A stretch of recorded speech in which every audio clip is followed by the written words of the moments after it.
નમસ્કાર વિદ્યાર્થી મિત્રો, ધોરણ 12 વિષય એસપી પહેલા સેક્શનનું ચેપ્ટર નંબર 1 આપણે જોઈએ છીએ, જેનું નામ છે બેંકને લગતો પત્ર વ્યવહાર.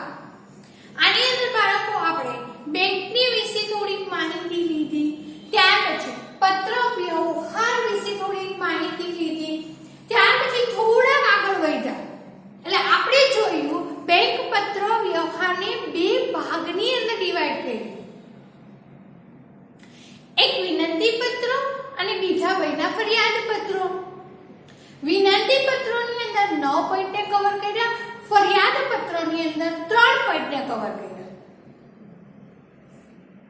જે 9 પોઈન્ટ છે એ 9 પોઈન્ટની આપણે થોડી માહિતી લીધી. જે 3 પોઈન્ટ છે ફરિયાદ પત્રોના, એના વિશે પણ આપણે થોડી માહિતી લીધી. હવે વિદ્યાર્થી મિત્રો, તમારે જે જોવાનું છે એ છે જે વિનંતી પત્રો અને ફરિયાદ પત્રો બંનેની અંદર જેટલા બી પોઈન્ટ આવતા એ બધા જ પોઈન્ટના આપણે પત્ર જોવાના છે. તમારા બોર્ડની એક્ઝામ માટે તમારો સેક્શન F જે છે એની અહીંયા તૈયારીની શરૂઆત થઈ રહી છે. શબ્દ ખાસ સમજો. સેક્શન F જે તમારો ટોટલ 25 માર્ક્સનો પૂછાય છે. એ 25 માર્ક્સના સેક્શનમાંથી તમારે બોર્ડની એક્ઝામમાં 4 તમારે કમ્પલસરી પત્ર હશે અને 5મો નંબરનો જે ક્વેશ્ચન હશે એમાં તમને અહેવાલ હશે અથવા ક્વેશ્ચન હશે. હવે ડિપેન્ડ કરે પેપર કાઢનાર વ્યક્તિ ઉપર. 5 માર્ક્સનો એક તમારો ક્વેશ્ચન, એવા તમારે 4 ક્વેશ્ચન હશે જેની અંદર ઓન્લી ફોર પત્ર જ હશે. 4 ક્વેશ્ચન એટલે 4 પંચા 20 એટલે 20 માર્ક્સ તમારે વિધાઉટ મહેનત કર્યા વગર લેવાના છે. વિધાઉટ મહેનત લેવાના છે. કોઈ જાતની એની અંદર મહેનત નથી કરવાની. 100 માર્ક્સમાંથી 20 માર્ક્સ તમારે ભૂલી જ જવાના, 80 માર્ક્સની તૈયારી કરવાની છે. પણ એ 20 માર્ક્સ કવર કરવા એ તમારા હાથમાં છે. કેવી રીતના કરવું એ તમારા ઉપર છે.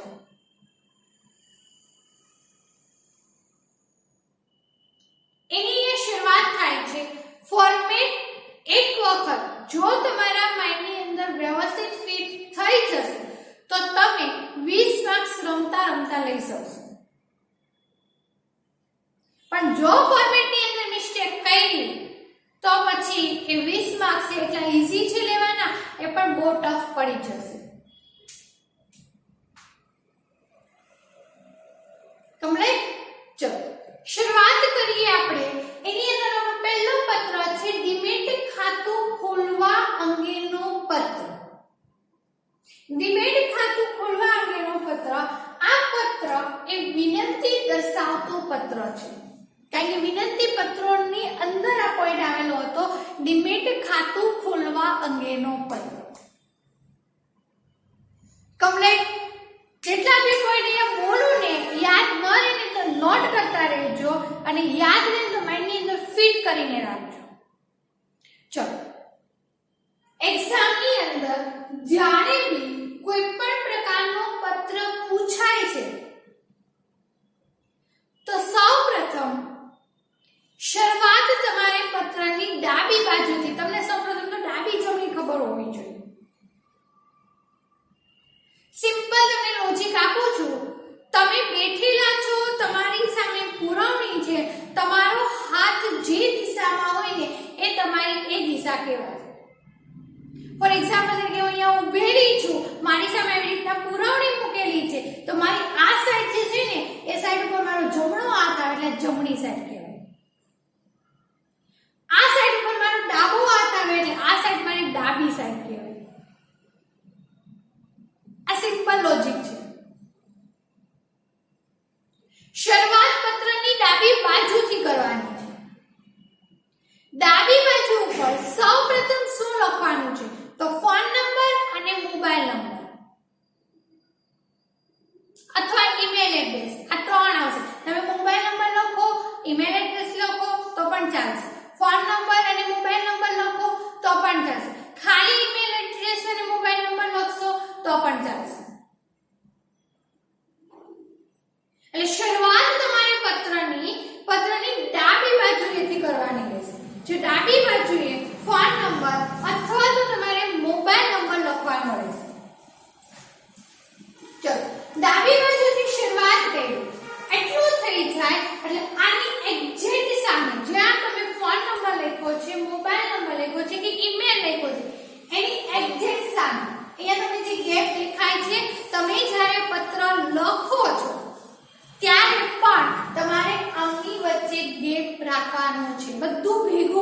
કરવાનું નથી. ખાસ ધ્યાન રાખજો. ચલો, આની વચ્ચે જગ્યા રાખી અને એની એક્ઝેક્ટ સામે હવે પત્ર લખનારનું સરનામું લખવાની બે પદ્ધતિ. કાં તો તમે પત્રની વચ્ચે લખી શકો અથવા તમે પત્રની જમણી બાજુએ લખી શકો. બે વેલિડ ગણાય છે, પણ હું મારા સ્ટુડન્ટને એક જ મેથડ યાદ રખાવું છું. હંમેશા પત્રની જમણી બાજુએ જ લખજો, એટલે તમને તમારો પત્ર ક્લિયર દેખાય અને ક્લીન લાગે પત્રની અંદરનું લખાણ. સમજણ પડે છે? પત્રનું તમારું જે લખાણ જે છે એનું જે તમે એડ્રેસ લખો છો, લખનારનું એડ્રેસ, એ પત્રની જમણી બાજુએ જ લખજો. વચ્ચે લખો તો ખોટું નથી. એટલે પાછા એમ કે છે મેડમ એમને જમણી બાજુએ જ કીધું છે, વચ્ચે તો લખવાનું કીધું જ નથી. અને ઘણા સરનામા તો ચોપડીની અંદર વચ્ચે આપેલા છે. બંને વેલિડ છે, હજુ બી કહું છું. ચલો, શરૂઆત કરશું પત્રની ડાબી બાજુએ. ફોન નંબર, ઈમેલ એડ્રેસ લખશું. ત્યાર પછી એ લખાઈ જાય એટલે એની એક્ઝેક્ટ સામે શું કરવાનું? તમારે ક્યાં જતું રહેવાનું? જમણી બાજુ પર. જમણી બાજુ પર લખનારનું સરનામું આવશે. જો અહીંયા લખ્યું છે મનોજ બી દવે. મનોજ બી દવે નામ લખવું હોય તો લખી શકો છો, કમ્પલસરી નથી. બરાબર? એની એક્ઝેક્ટ નીચે હવે લખનારનું સરનામું લખવાની બીજી પણ પદ્ધતિ છે કે જ્યારે તમે પત્રની જમણી બાજુ લખો છો ત્યારે સીધી લાઈનમાં લખાયેલું હોવું જોઈએ. આડા આડું ચાલશે નહીં. અને બીજું, જ્યાં સુધી તમારું સરનામું પૂરું નથી થતું ત્યાં સુધી કમ્પલસરી અલ્પ વિરામ જ આવવો જોઈએ. જેવું તમારું સરનામું પૂરું થઈ જાય પછી તમારે પૂર્ણ વિરામ કરવાનું છે, એ પહેલા અલ્પ વિરામ જ આવવું જોઈએ. જો 17 પ્રભાત રો હાઉસ, હજુ મારું સરનામું નથી પૂરું થયું એટલે અલ્પ વિરામ કર્યું છે. અને એક્ઝામની અંદર અલ્પ વિરામ એવું કરજો કે ક્લિયર દેખાય આવે. ઘણા લોકો કરે છે પણ દેખાતું નથી. પૂર્ણ વિરામ જેવું અલ્પ વિરામ કરે. એટલે મારે શું સમજવું? એને અલ્પ વિરામ સમજવું કે પૂર્ણ વિરામ સમજવું? ક્લિયર? ચલો, 17 પ્રભાત રો હાઉસ અલ્પ વિરામ ફૂલ બજાર. જો 17 ની નીચે એફ આવેલો છે, ફૂલ બજાર. હજુ મારું સરનામું પૂરું નથી થયું એટલે અલ્પ વિરામ લુણાવાડા અને એનો પિનકોડ નંબર. હવે મારું સરનામું પૂરું થયું. એ પિનકોડ નંબર છે એટલે મેં પૂર્ણ વિરામ નથી કર્યું. પિનકોડ નંબર ના હોય તો પૂર્ણ વિરામ કરો.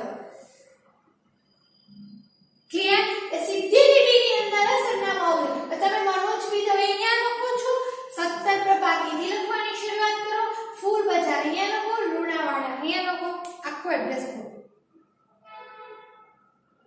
અને હા, જો તમને એક્ઝામની અંદર ચોખવટ કરી છે કે આ વ્યક્તિ આને પત્ર લખે છે તો નામનો ઉલ્લેખ ફરજિયાત કરવાનો. સમજાય મેં?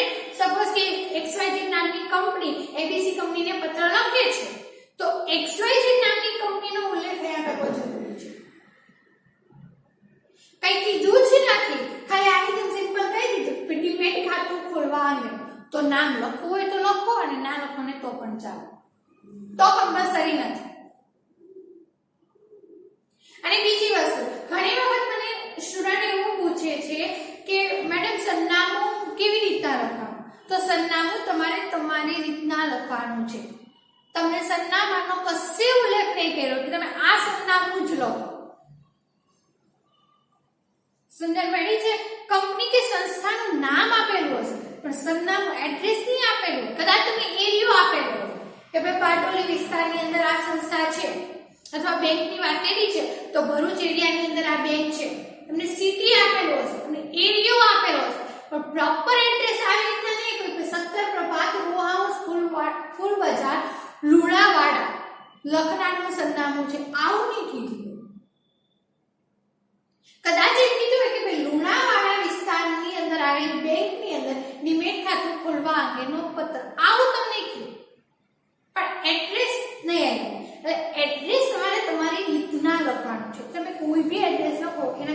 મતલબ નથી, પણ વ્યવસ્થિત લખાયેલું હોવું જોઈએ, એ ઇમ્પોર્ટન્ટ છે.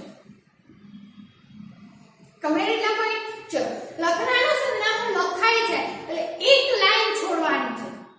એક લાઈન છોડીને એની એ જ સીધી લીટીની અંદર તારીખ લખવાની. આપણે ત્યાં તારીખ બે રીતના લખાય છે, એક અમેરિકન પદ્ધતિમાં અને બીજું કીધું છે બ્રિટિશ પદ્ધતિની અંદર. અમેરિકા અને બ્રિટિશ પદ્ધતિમાંથી આપણે અપનાવી બ્રિટિશ પદ્ધતિ. તો બ્રિટિશ પદ્ધતિની અંદર તારીખ લખવાનો નિયમ છે, પહેલા તારીખ, પછી મહિનો, પછી અલ્પવિરામ અને પછી વર્ષ. આ બ્રિટિશ પદ્ધતિનો નિયમ છે. જ્યારે અમેરિકાની અંદર પહેલા મહિનો, પછી તારીખ, પછી અલ્પવિરામ અને પછી વર્ષ. આવી રીતના લખાય છે. સમજણ પડે છે? જ્યારે બ્રિટિશ પદ્ધતિની અંદર પહેલા તારીખ, મહિનો, અલ્પવિરામ અને વર્ષ આવી રીતના લખવામાં. એટલે આપણે અપનાવી બ્રિટિશ પદ્ધતિ, તો બ્રિટિશ પદ્ધતિની અંદર લખવાનું છે પહેલા તારીખ, પછી મહિનો, અલ્પવિરામ અને વર્ષ. ચલો, જો અહીંયા લખ્યું છે 16મી ડિસેમ્બર અલ્પવિરામ 2017. 16મી ડિસેમ્બર અલ્પવિરામ 2017. એક લાઈન છોડીને તારીખ લખી. તારીખ લખાઈ જાય પછી આપણે ફરીથી ક્યાં જતું રહેવાનું? પત્રની ડાબી બાજુ. પત્રની ડાબી બાજુએ ક્યાં તમે જેને પત્ર મોકલો છો, જેને પત્ર મોકલો છો એ મોકલનાર એટલે સામે મેળવનાર વ્યક્તિનું સરનામું આવશે. હું અહીંયા બેંકને પત્ર મોકલું છું તો બેંકના મેનેજર શ્રી અલ્પવિરામ વિજયા બેંક અલ્પવિરામ ફૂલ બજાર અલ્પવિરામ લુણાવાડા થવાડા. સમજણ પડી? અહીંયા તમારો હાસ્ય આવશે એટલે અહીંયા તમારું સરનામું સીધી લાઈનમાં જ આવશે, એટલે કોઈ ઇશ્યુ છે જ નહીં. અહીંયા તમારું આડાનું થાય તો ચાલે. ક્લિયર એટલું? ત્યાર પછી બંને સરનામાની વચ્ચે હવે ખાસ ધ્યાન રાખજો, બંને સરનામાની વચ્ચે જ તમારો વિષય આવવો જોઈએ, જે તમને દેખાય છે ને વિડિયોની અંદર. બંને સરનામાની વચ્ચે જ મેં વિષય લખેલો છે, કારણ કે આ મારે એટલા માટે ઠોકી ઠોકીને કહેવું પડે છે કે ભણાવતી વખતે તમને કીધેલું જ છે ચોખ્ખા શબ્દની અંદર અને એ ગુજરાતી ભાષાની અંદર કે ભાઈ બંને સરનામાની વચ્ચે વિષય લખો. એમ છતાં સ્ટુડન્ટ અહીંયા વિષય લખે છે. જે લખનારનું સરનામું સોરી મેળવનારનું સરનામું હોય ને એની નીચે એ વિષય ટાઇટલ આપે અને પછી વિષય લખે. આ ચલાવવામાં આવશે. બંને સરનામાની વચ્ચે અને આ મેળવનારનું સરનામું લખાઈ જાય પછી એક લાઈન છોડી બંને સરનામાની વચ્ચે વિષય લખો. અને વિષય લખવાની પણ એક મેથડ છે. કઈ એક ડિમેટ ખાતું ખોલવાનું છે. આ તો મારું એક લાઈનમાં આવી ગયું. ઘણી વખત વિષય લાંબો હોય તો બની શકે એક લાઈનમાં નથી આવતો, એના માટે મારે બીજી લાઈન પર જવું પડે. બીજી લાઈન ઉપર જાઓ ને ત્યારે આ ડિમેટ લખ્યું ને ડિમેટની નીચે જ તમારો બીજો શબ્દ આવવો જોઈએ. અહીંયાથી લખવાનું નથી, વિષયના નીચેથી નથી લખવાનું. ટૂંકમાં તમારો વિષય જે છે ને એ અલગથી દેખાય આવેલો હોવો જોઈએ, દેખાતો હોવો જોઈએ. સમજણ પડી? ચલો, વિષય લખાઈ ગયા પછી સંબોધન લખવાના બાળકો પાછી બે પદ્ધતિ, કાં તો વિષય પહેલા લખી શકો અથવા વિષય પછી લખી શકો. પણ હું મારા સ્ટુડન્ટને વિષય પછી જ લખવાની ટ્રેન આપું છું કે વિષય પછી જ લખવાનું, જેથી પત્ર તમારો વ્યવસ્થિત દેખાય આવે. કારણ કે પત્રના મુખ્ય ભાગની શરૂઆત થાય છે એ શરૂઆત પહેલા આપણે સામેવાળા વ્યક્તિને માન આપવાનું છે. સમજણ પડી? એટલે વિષય પછી સંબોધન હતો. પહેલા લખો તો ખોટું નથી, બટ હું જનરલી એવું માનું છું કે વિષય પછી લખાય તો સારું પડે. ક્લિયર? એટલે વિષય પછી સંબોધક આવવું જોઈએ. શું આવશે? સાહેબશ્રી. અને સંબોધનનો નિયમ છે કે સંબોધન લખ્યા પછી ફરજિયાત અલ્પવિરામ થયેલું હોવું જોઈએ. અલ્પવિરામ નહીં કરો તો માર્ક્સ કપાઈ જશે.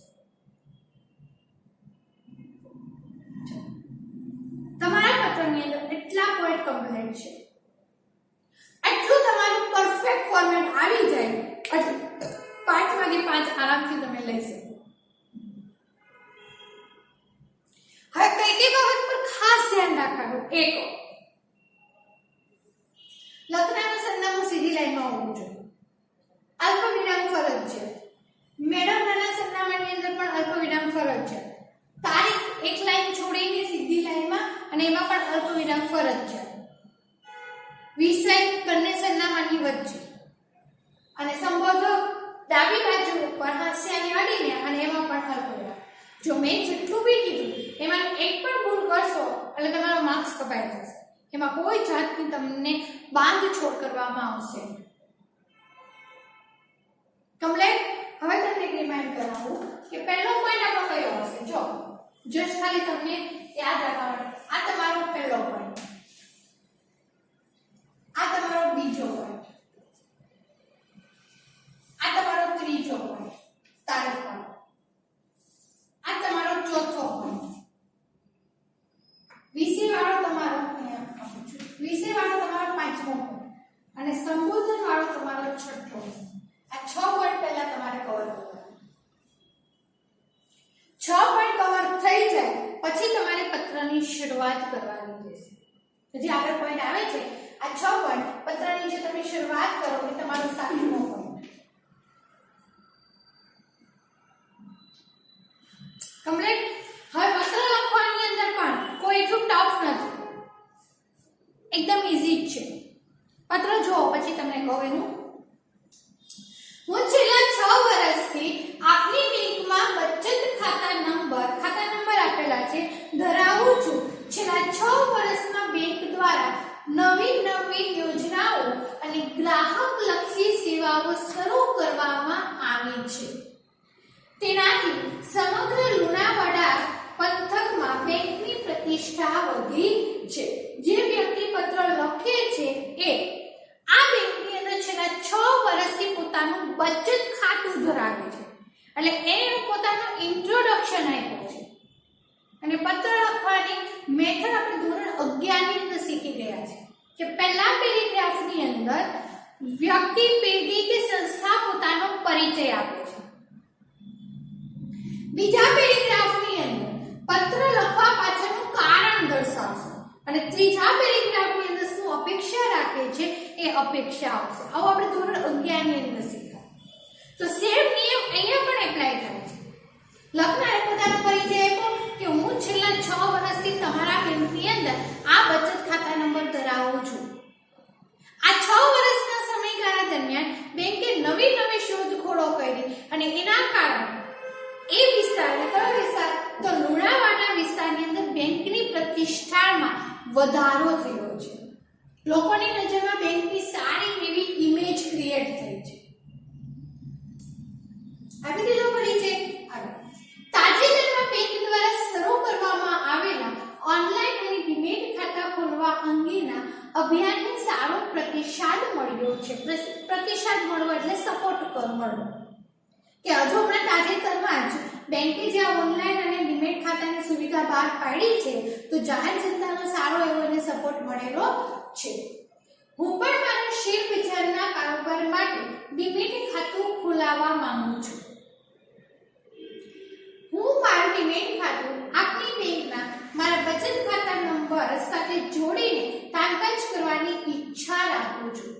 પત્ર લખવા પાછળનું કારણ આપી દીધું. ડીમેટ ખાતું ખોલાવવું છે શેના માટે? કારણ કે ખાતેદાર શેર બજારના વ્યવહાર કરવા માંગે છે અને ચોખવટ કરે છે મારું જે બચત ખાતું તમારા બેંકની અંદર ચાલુ છે ને એની સાથે જ ડીમેટ ખાતાને જોઈન કરવાનું છે. ક્લિયર? ત્યાર પછી ડીમેટ ખાતું ખોલવા માટે જરૂરી શરતો અને નિયમોનું પાલન કરવાની હું ખાતરી આપું છું. ડીમેટ ખાતાની શરત પ્રમાણે હું મારા ખાતામાં ત્રિમાસિક એટલે 3 મહિના ધોરણે રાખવું પડતું ₹5000 નું લઘુત્તમ બેલેન્સ પણ જાળવીશ. બેંકનો નિયમ છે કે ભાઈ 3 મહિનાનું ત્રિમાસિક ધોરણે 5000 જેટલું બેલેન્સ તમારા અકાઉન્ટની અંદર હોવું જોઈએ. કેમ તમે અકાઉન્ટ ઓપન કરો તો એમાં હોય કે 10,000 જેટલી બેલેન્સ તમારા અકાઉન્ટની અંદર હોવી જ જોઈએ. 10,000 થી ઓછી થાય તમારે તાત્કાલિક પહેલા તમારા ખાતાની અંદર શું કરવું પડે? પૈસા જમા કરાવવા પડે, કેમ કે નિયમો હવે 10,000 સુધીનો એક્સિસ બેંક જે છે, પછી મોટી મોટી જે બેંકો છે એની અંદર શું છે 10,000 ની લિમિટ હોય. તો 10,000 સુધી 10,000 થી તમે ખાતું ઓપન કરાવો, એનો મતલબ એમ કે 10,000 જેટલી બેલેન્સ તમારા ખાતાની અંદર હોવી જોઈએ.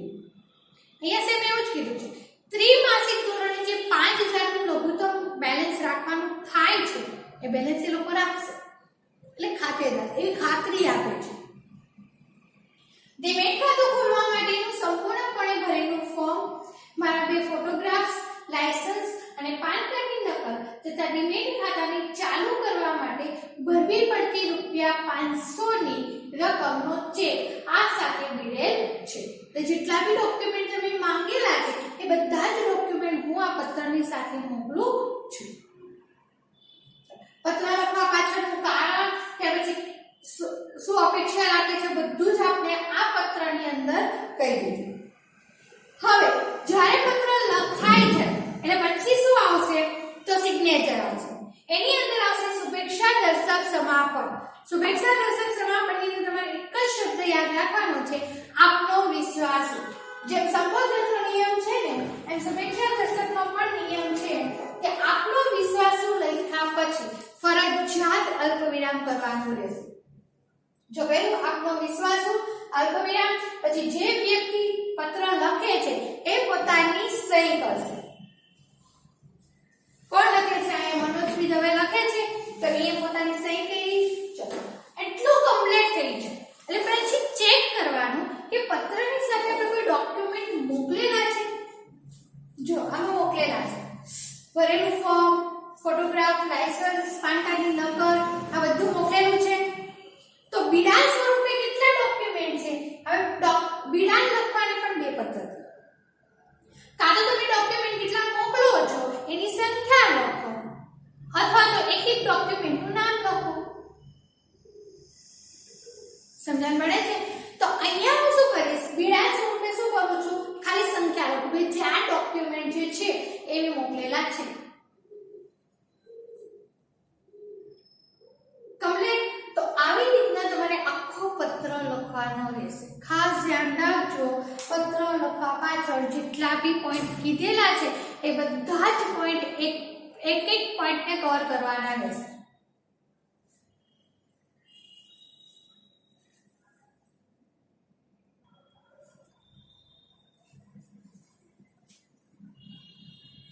ચલો એવું જ આપણે બીજો પત્ર જોઈએ આગળનો, જેનું નામ છે ચેકના નાણાંની ચૂકવણી અટકાવવા અંગેનું પત્ર.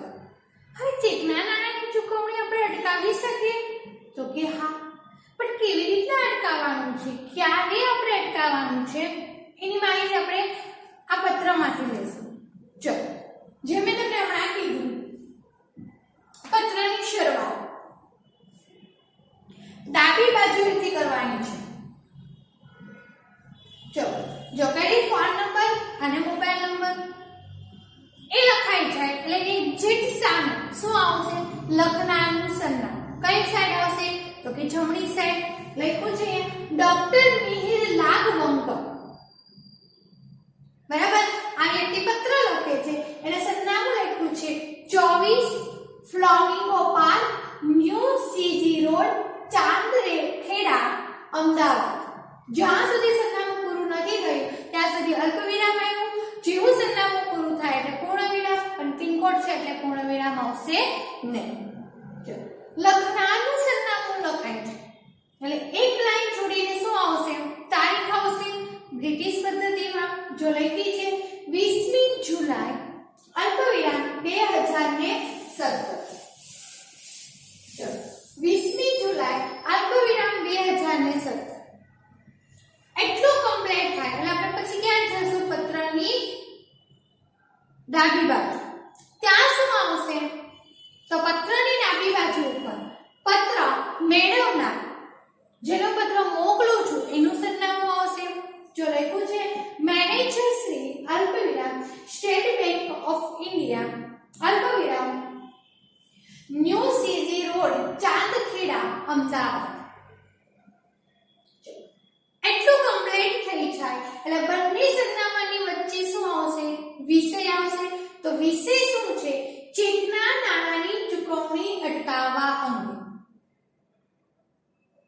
વિષય શું લખશું આપણે? ચેકના નાણાંની ચૂકવણી અટકાવવા અંગે. ત્યાર પછી સંબોધક આવશે સાહેબશ્રી અને એનો નિયમ છે અલ્પવિરામ. એટલું કમ્પ્લીટ. ચલો હવે આપણે શરૂઆત કરીએ પત્રની. જો એની અંદર હું છેલ્લા 12 વર્ષથી આપની બેંકમાં બચત ખાતા નંબર આપેલા છે ધરાવું છું, જેનો હું નિયમિતપણે ઉપયોગ કરું છું. એટલે 12 વર્ષથી તમારા બેંકની અંદર મારું બચત ખાતું છે અને એ ખાતાનો હું નિયમિત ઉપયોગ કરું છું. આગળ મારા ચેકના નાણાંની ચૂકવણી અટકાવવા અંગે આજે સવારે થયેલી ટેલિફોનિક વાતચીતના અનુસંધાને આ પત્ર લખી રહ્યો છું. એટલે જેવો મારા ચેકના નાણાંની ચૂકવણી અટકાવવા માટે મેં પહેલા શું કર્યું? બેંકની અંદર ફોન કરી દીધું કે ભાઈ મારા ચેકના નાણાંની ચૂકવણી અટકાવી દેજો. જે ટેલિફોન પર વાત થઈ છે એના આધારે હું આ પત્ર લખું છું એવું કીધેલું છે. આગળ આ પત્ર ઉપરોક્ત બાબતની પુષ્ટિ કરવા માટે લખી રહ્યો છું. એટલે કે ટેલિફોન દ્વારા આપણે બંનેની વાતચીત થઈ હતી, આના પ્રૂફ તરીકે, આના પુરાવા તરીકે હું આ પત્ર લખું છું. આવું કીધું છે. શ્રીયુક્ત શ્રીકાંત જોશીના નામે, એટલે મારે આ વ્યક્તિને ચેક આપવાનો હતો. શ્રીયુક્ત શ્રીકાંત જોશીના નામે લખાયેલો તારીખ 19મી જુલાઈ 2017 નો તમારી બેંકનો ₹10,000 નો ચેક કે જેનો નંબર આપેલો છે એ ચેક મારાથી ખોવાઈ ગયો છે. બેરર ચેક હોવાને કારણે એ ચેક અંગે હું વધુ ચિંતિત છું. જો ઉપરોક્ત ચેકના નાણાંની ચૂકવણી માટે કોઈના પણ દ્વારા રજૂ કરવામાં આવે તો તેના નાણાંની ચૂકવણી કરશો નહીં. કે ભાઈ 10,000 ની રકમનો ચેક છે શ્રીયુક્ત શ્રીકાંત જોશીના નામે મેં 19 તારીખે લખેલો હતો અને એ ચેક મારાથી ખોવાઈ ગયો છે. આ ચેક લઈને કોઈ પણ વ્યક્તિ બેંકની અંદર આવે તો નાણાંની ચૂકવણી કરશો નહીં. આ સંદર્ભે આપ સત્વરે કાર્યવાહી કરશો તેવો વિશ્વાસ છે. એટલે કે મેં જે પત્ર લખ્યો છે અને ટેલિફોન દ્વારા જે મારી વાતચીત થઈ છે એના અનુસંધાનમાં તમે ઝડપથી કાર્યવાહી કરશો એવો હું તમારા ઉપર વિશ્વાસ રાખું છું. પરિચય આવી ગયો, પત્ર લખવા પાછળનું કારણ આવી ગયું, શું અપેક્ષા રાખી છે એ પણ આવી ગયું. હવે આપણે જોવાનું પત્રની જમણી બાજુ. ત્યાં શું લખશો? શુભેચ્છા દર્શક સમાવો. એક જ શબ્દ યાદ રાખવાનો, આપનો વિશ્વાસુ અને અલ્પવિરામ. કયો આપનો વિશ્વાસુ? અલ્પવિરામ. જે પત્ર લખે છે પોતાની સિગ્નેચર કરશે, પછી ચેક કરવાનું કે કોઈ ડોક્યુમેન્ટ આપ્યા છે, આ પત્રની અંદર કોઈ ડોક્યુમેન્ટ છે નથી, તો વિરામ આવશે નહીં. કમ્પ્લીટ. તો વિનંતી દર્શાવતા પત્રનો આપણે એક પોઈન્ટ કમ્પ્લીટ કર્યો ડીમેટ ખાતું ખોલવા અંગે, બીજો પોઈન્ટ કમ્પ્લીટ કર્યો ચેકના નાણાંની ચૂકવણી અટકાવવા અંગે. બે પત્ર જોયા જે બે પત્ર તેના હતા વિનંતી પત્રો હતા. કમ્પ્લીટ.